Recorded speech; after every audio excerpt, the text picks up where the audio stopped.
नाराए हमद। मरियम आसमान पर उठाई गई है। फरिश्तों की तमाम जमायतें खुशी मनाती हैं। आज हम अंजील मुक़द्दस बामुताबिक मुक़द्दस लूका उसका पहला बाब और उसकी आयात 46 ता 49 पर ध्यान ज्ञान करेंगे। और आज हम अरूज मुक़द्दसा मरियम की आसमान पर उठाए जाने की ईद इसके बारे में सुनेंगे। और मरियम ने कहा, मेरी जान खुदावंद की बड़ाई करती है और मेरी रूह मेरे निजात देने वाले खुदा से खुश हुई, क्योंकि उसने अपनी बंदी की पस्त हाली पर नजर की। इसलिए देख, अब से लेकर हर जमाने के लोग मुझे मुबारक कहेंगे, क्योंकि अलकादर ने मेरे लिए बड़े बड़े काम किए हैं और उसका नाम कदूस है। कैथोलिक कलीसिया लतूरियाई साल के दौरान मुक़द्दसा मरियम की ताज़ीम में 17 मुख्तलिफ यादगार ईदें और त्यौहार मनाती है।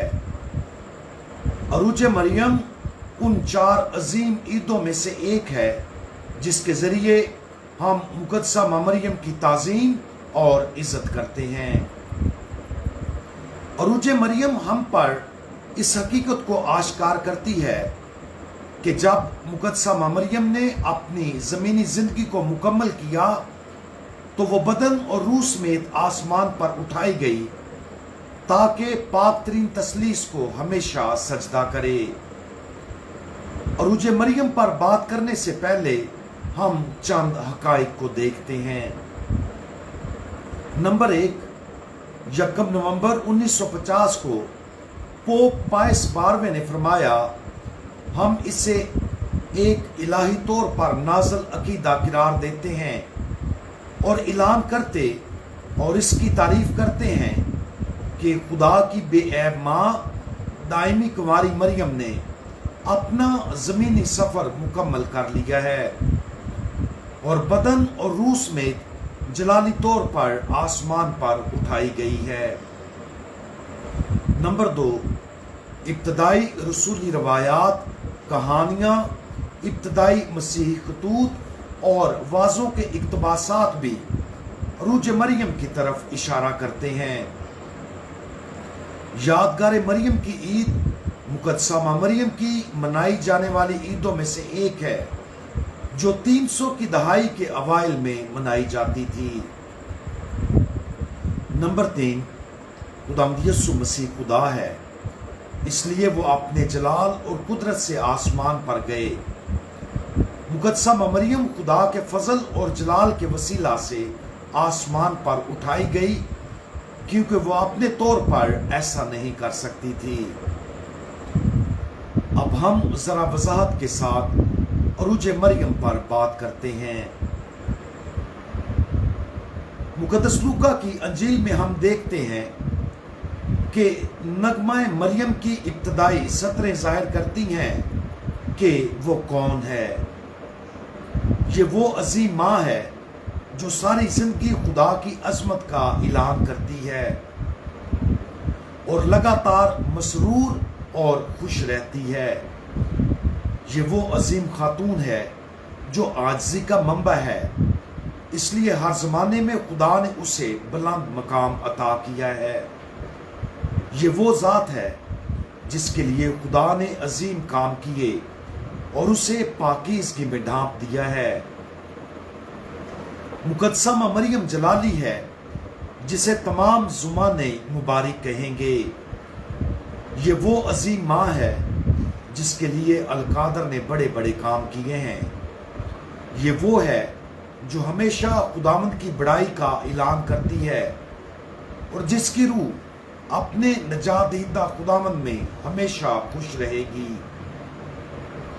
ये वो है जिसकी पस्तहाली पर खुदा ने नजर की और बड़े जलाल के साथ उसे बुलंद किया। आज पूरी कलीसिया के साथ मिलकर सबसे अजीम दायमी कुंवारी मरियम पर गौर करें जो बगैर गुनाह के हमल में ली गई। زندگی بھر بے عیب اور گناہ سے مبرہ رہی اور آسمان پر اٹھائی گئی، جہاں اب وہ پاک ترین تثلیث کی پرستش کرتی اور ہمارے لیے شفاعتیں کرتی ہے۔ یہ کلیسیا کے لیے بہت بڑی خوشخبری ہے۔ آئیں اس خوشی میں کلیسیا اور تمام مقدسین کے ساتھ شریک ہوں۔ عروج مریم کی عید کا منایا جانا خدا باپ کی طرف سے مقدسہ مریم کی عظمت کے اعتراف کی طرف اشارہ کرتا ہے۔ خدا باپ نے اسے موت یا گناہ کا کوئی مزہ چکھنے نہیں دیا۔ اپنے حمل میں لیے جانے کے حمل سے آسمان پر اٹھائے جانے تک وہ بے عیب اور ہر طرح سے کامل تھی، تاکہ وہ آسمانوں کی ملکہ بن سکے۔ مقدسہ مریم کی پاکیزہ فطرت کو سمجھنا کچھ لوگوں کے لیے مشکل ہے۔ اس کی وجہ یہ ہے کہ اس کی زندگی ہمارے ایمان کے سب سے بڑے بیدوں میں سے ایک ہے۔ نوشتوں میں مقدسہ مریم کے بارے میں بہت کم لکھا گیا، اس کے باوجود اس کی عاجزی روز روشن کی طرح عیاں ہے اور اس کی عظمت اور پاکیزگی سب کے سامنے چمکتی ہے۔ مقدسہ مریم کے بے عیب ہونے کی دو وجوہات ہیں۔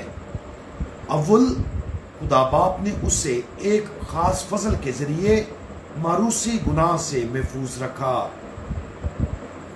بے شک وہ آدم اور حوا کی طرح معروسی گناہ کے بغیر پیدا ہوئی تھی، لیکن آدم اور حوا کے برعکس مقدسہ مریم خدا کے خاص فضل کے ذریعے پیدا ہوئی تھی، اور وہ پیدائش سے قبل ہی اپنے بیٹے کے فضل کے ذریعے بچائی گئی تھی۔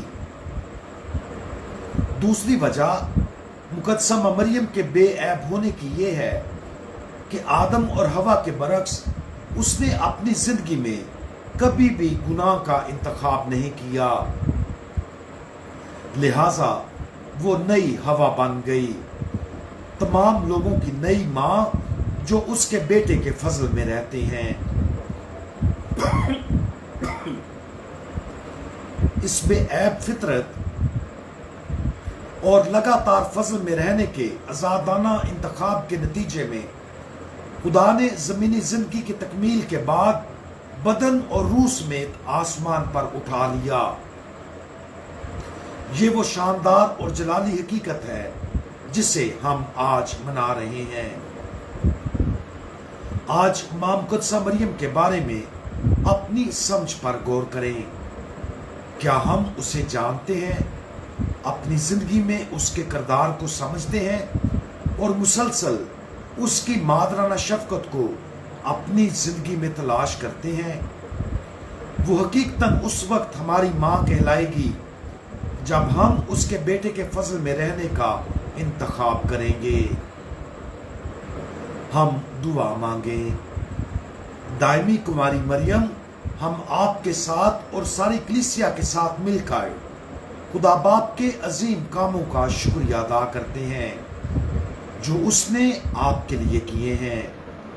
آپ خوبصورتی سے بڑھ کر خوبصورت اور ہر طرح سے بے عیب ہیں۔ ہمیں اپنی محبت اور پاکیزگی کی چادر میں ڈھانپ لیں اور خدا سے آسمانی برکتیں اور نعمتیں ہم پر نازل فرمائیں۔ آپ سب کو عروج مریم کی عید بہت بہت مبارک ہو۔